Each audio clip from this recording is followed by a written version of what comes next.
And this is my Elvis room. As you can see, I'm a ginormous Elvis fan.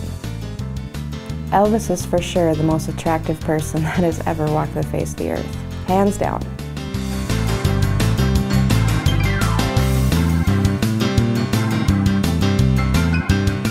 Apparently this was on Elvis's guitar strap in the 70s and he threw it out. Well, this right here is very cool. These were actual bulbs that were installed at Graceland. There was a piece of carpet hanging loose from the jungle room, so I reached out and it was loose, so I took it and put it in my pocket. I felt bad about it, but that's what it is. I was in Memphis for the 35th anniversary of Elvis's passing. I'm a huge Elvis fan. And I was in Memphis and I had just gotten out of the swimming pool and I was changing and I felt a lump on my breast, and I could tell that it wasn't something that I had had before. It felt different. So I went and got an ultrasound, and that was on September 11th. Interesting day. And they knew right away what it was.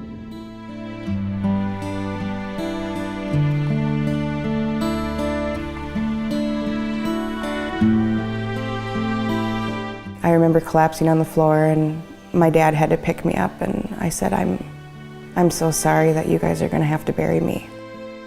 And after I was diagnosed, one of the women there came in and I was just devastated. I was crying, and she came in and said, you know, there's wonderful care people out there, that you're going to be okay.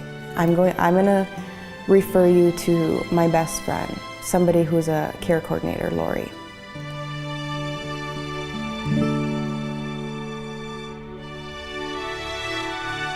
As a cancer care coordinator, it's my job to reach out to people when they first found out they have cancer. So I'm one of the first people they talk to, and I'm her lifeline.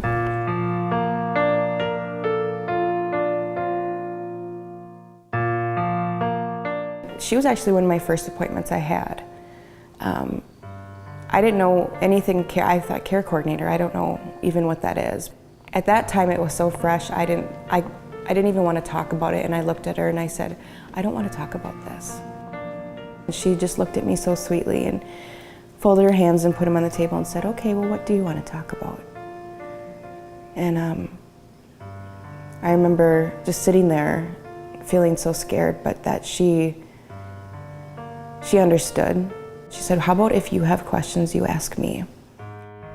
And from there, I'm with her through the whole journey. So that journey looks different for every cancer patient. From the time of their diagnosis, they basically coordinate their care. So let me find out about that and get back to you about the timing. They just become kind of traffic regulators. That's how I describe it to the patient. That they're telling the patient, okay, this is a red signal, you stop here and then you turn here.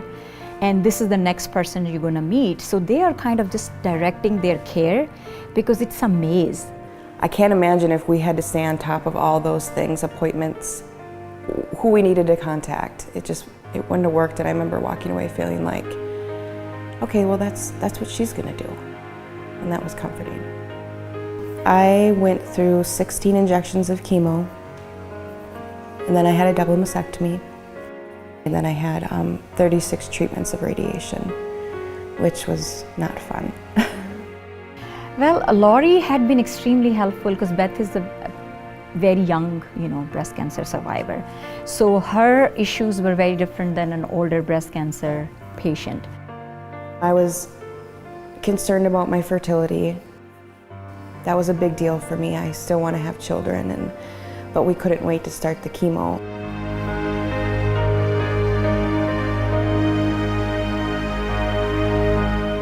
Lori was excellent. She had all the resources right away. She took care of making an appointment within a few days.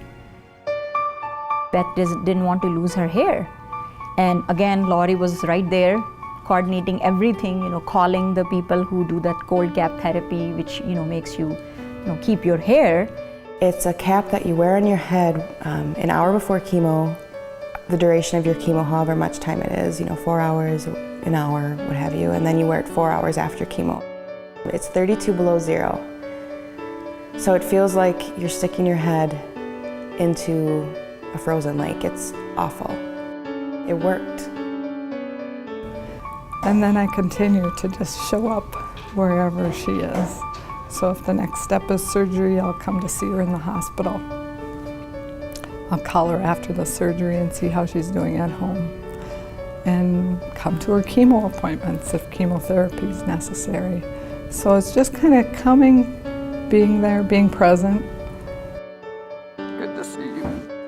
If we can nurture a feeling of wellness instead of fear and anxiety, that you do better, your immune system does better, you cope better, and I think I help foster that. She's special. I think if your patient is satisfied, they are going to have an overall positive experience, and I think that really makes a big difference in patient compliance and adherence. I remember that you were scared. I could definitely tell that. To me, she could be any face of any woman who has breast cancer. It's her beautiful silhouette that makes her beautiful. I feel like I am a true survivor, and I'm really brave, and I feel like there's nothing life can't throw at me that I can't handle. It showed me how strong I am. Super easy to be your cheerleader.